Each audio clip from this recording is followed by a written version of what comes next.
Good morning, boys and girls. Today is Wednesday, May 20th, 2020. Cross that date off. Wednesday, May 20th, 2020. Today this video is going to be about our art project. Now, during our Zoom last week, I taught you how to make the wings for this reading robin. And just to go over that again, in case you haven't done it, to color in all different colors in little wedges, and then color in the middle, and then you just sprinkle some water on it, gently, not a lot of water, and let it dry on a paper towel. When you are done, that's what you'll use for your wings and the tummy of your reading robin. Now, one little hint to remember is don't use a lot of black or gray or brown because that color takes over and then you don't have the pretty colors. So this is what mine looks like when I was all done with it. And so if you have your completed, this is a coffee filter, tie-dyed coffee filter, fold it in half.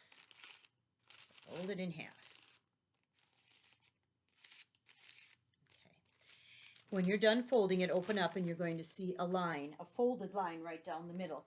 Take your scissors and cut this into two pieces. So you'll have two semicircles. Try to do it even because it makes it a little easier to make wings. Now you look at both of these two pieces and you decide which one do I like the best. That's the one I want to make the wings out of. So you take the one that you like the best and again you fold it in half. Crease it, and you'll have a crease mark there that's easy to cut on. So then cut right down the middle on that folded line, and this is the wings. These are the wings. All right, they're going to be glued onto your bird like this, the points towards each other on the back. Now, with their leftover piece, just cut yourself an oval. Since I can't give you tempera paint to make an orange tummy on your reading robin, you just have to use your stained glass or a tie-dyed piece of paper here. It's hard to talk while I'm cutting. And you just make kind of an oval. You're going to use this oval for the robin's tummy. All right, in your little bag of art supplies, you're going to find a brown sheet that looks like this. That's the two pieces of your robin. So, cut out on the black line. These have been traced from circles, like you would have done in the classroom had you been there. But this makes it a little easier. I just traced it and ran it off for you. So, you'll cut out both of those brown circles first. So I've got one done, now I'll do the other. Now, if you like the black line to show, then you make that the front of your robin.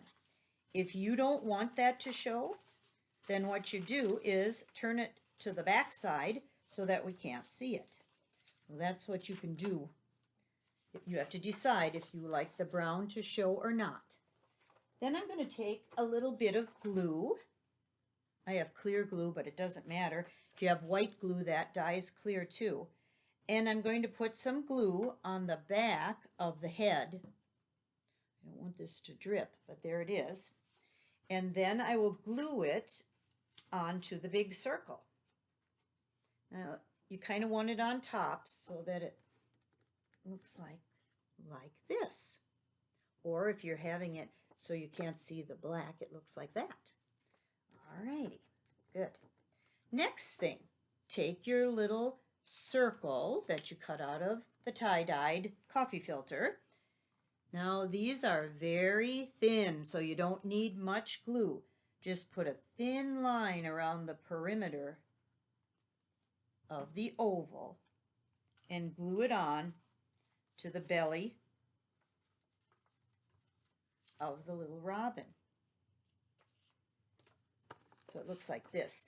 Now the one I made that I make with my first grade class has the orange one because we have tempera paint that we can work with, but we don't have that today. All right. Now we're going to find our little googly eyes. You should have two little googly eyes. If for some reason they got lost or they fell out or whatever, you're going to have to draw your own eyes.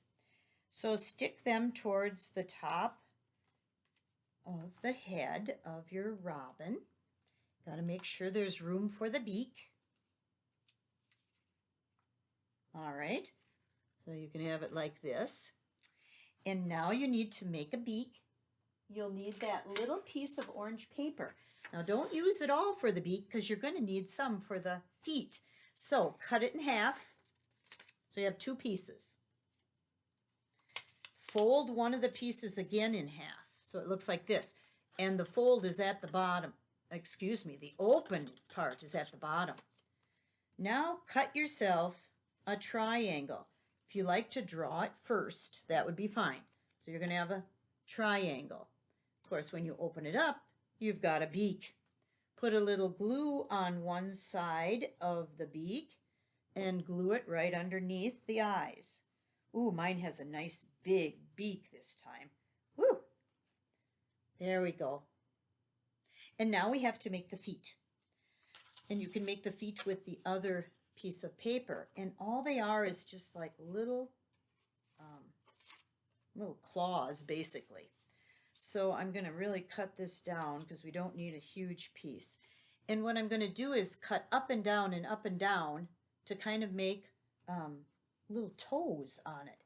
Now I have the two together, the two pieces of paper, and then there'll be the toes, the feet will be the same, or the little paws will look exactly the same. Now you can also draw this on if you'd rather. All right. So now I have to take these apart. And then I should have two nice little feet. We'll see if it worked here. All right. Pull out the little pieces that I cut out. You kind of have to trim them up. So they kind of look like this. That last one isn't very pointed. I'm going to make that more pointed. So it looks like that.